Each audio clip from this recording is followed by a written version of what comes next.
The Assembly will now hear an address by His Excellency Tshering Tobgay, Prime Minister of the Kingdom of Bhutan.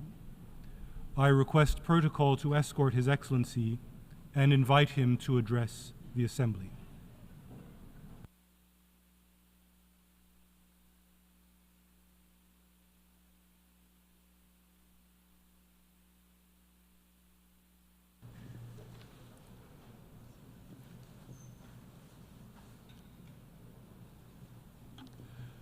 Mr. President, Mr. Secretary General, Excellencies, distinguished delegates, I bring to you warm greetings from His Majesty the Druk Gyalpo. Excellencies, 53 years ago, on the 21st of September, 1971, a small Himalayan kingdom was admitted to the United Nations. On that day, after centuries of self-imposed isolation, Bhutan became the 128th member of the United Nations. It was a defining moment for us.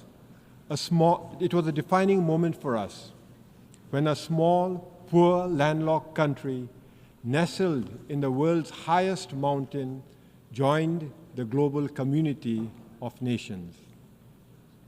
That same year, the United Nations created the least developed country category to provide targeted support to the world's poorest nations. Bhutan was among the first to be admitted in that list. Back then, our economy was primarily agrarian, operating largely on a barter system. Our per capita GDP income stood at just $215 US. Life expectancy was barely 40 years. Infant mortality was tragically high at 142 deaths for every 1,000 live births. And our literacy rate was woefully low. We had only, in fact, less than 300 students in the few scattered schools that had been established to provide modern education. Today, I stand before you with a story of transformation and progress. Our per capita GDP has risen to more than $3,500 US. Life expectancy has increased to 70 years. Infant mortality has plummeted to 15 deaths per 1,000 live births. And our literacy rate, it has climbed to 71%, with youth literacy skyrocketing to 99%. I am pleased to report to this august assembly that because of our all-round progress, last December, 52 years after joining the United Nations, Bhutan graduated from the LDC category. To achieve this achievement did not come easily. It was a journey marked by hard work, perseverance, and sacrifice. But we were not alone. We had the support of many friends who accompanied us on this important journey. I take this opportunity to extend our deep gratitude to the United Nations and its specialized agencies. I would also like to thank all our development partners, including Japan, the European Union, the World Bank, and the Asian Development Bank for their unwavering support. But most importantly, I would like to reserve our deepest thanks to India, our closest friend and neighbor. They have been with us from the very beginning of our development journey and have remained steadfast in their support and friendship. Excellencies, graduating from the LDC category is a significant milestone. But what truly matters is that we did it in our own terms. Under the leadership of our enlightened monarchs, Bhutan has pursued a development path grounded in the philosophy of gross national happiness. This approach places the happiness and well-being of our people at the center of our development agenda. Thanks to gross national happiness, our economy, while it is still small, is sustainable and inclusive.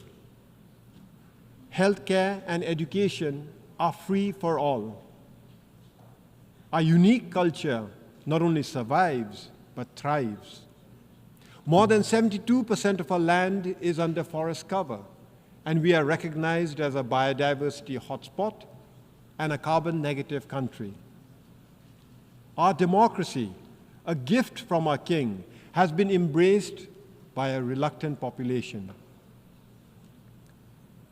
Excellencies, having graduated from the LDC category, it is now our responsibility to ensure that we sustain our hard-earned progress and that under no circumstances should we ever backslide. As we chart a new course for the future, we are faced with new challenges, particularly those arising from our weak economy. Foremost among them is youth unemployment. To address these challenges, we must strengthen our economy. We must provide our youth with meaningful opportunities to grow and to prosper. We must embrace a new development paradigm. In this context, I am pleased to report that His Majesty the King has announced the establishment of the Gaelifu Mindfulness City.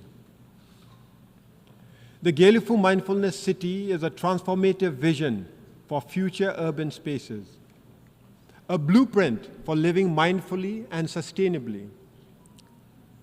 Spanning 2,600 square kilometers of pristine forests and fertile farmlands, it will enable human innovation and natural ecosystems to thrive together while fostering human well-being, environmental sustainability, and mindful living.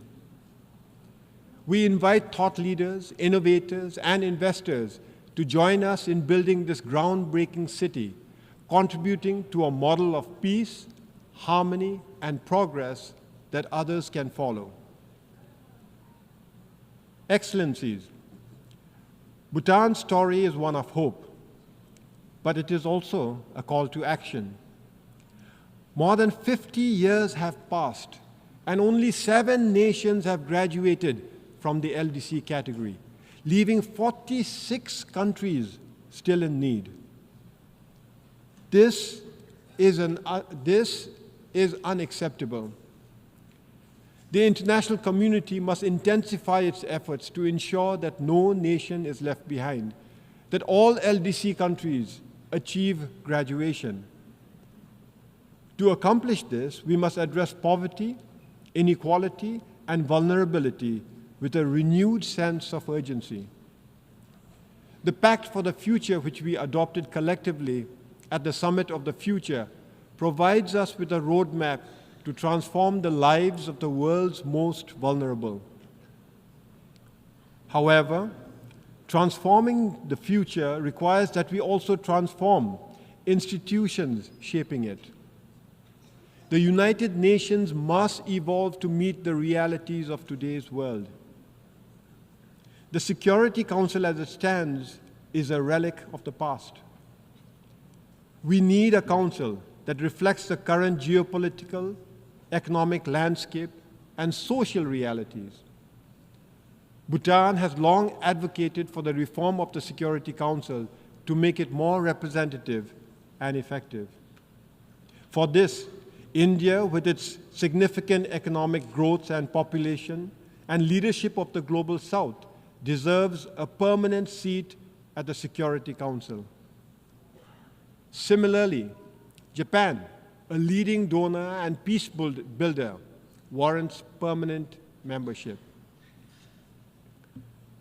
Excellencies, in conclusion, let me reiterate our deep gratitude for the support we have received on Bhutan's journey to LDC graduation.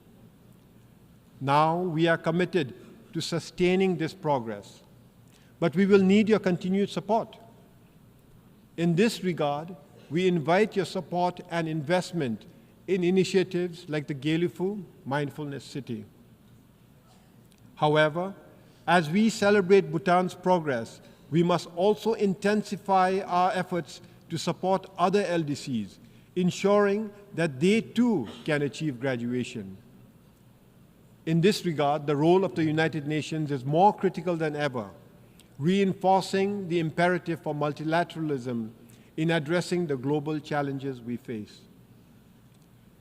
As we look to the future, I have the honor to close by repeating a profound message from His Majesty, our beloved King. I first did so 7 years ago, and I repeat, no nation today can stand alone in achievement. Time is slowly telling us that there can be no lasting individual success without success as a community. And there cannot be lasting national progress and success if it does not fit into a future of global peace, harmony, and equality. The world must progress together or fail together. Thank you, and Tashidile.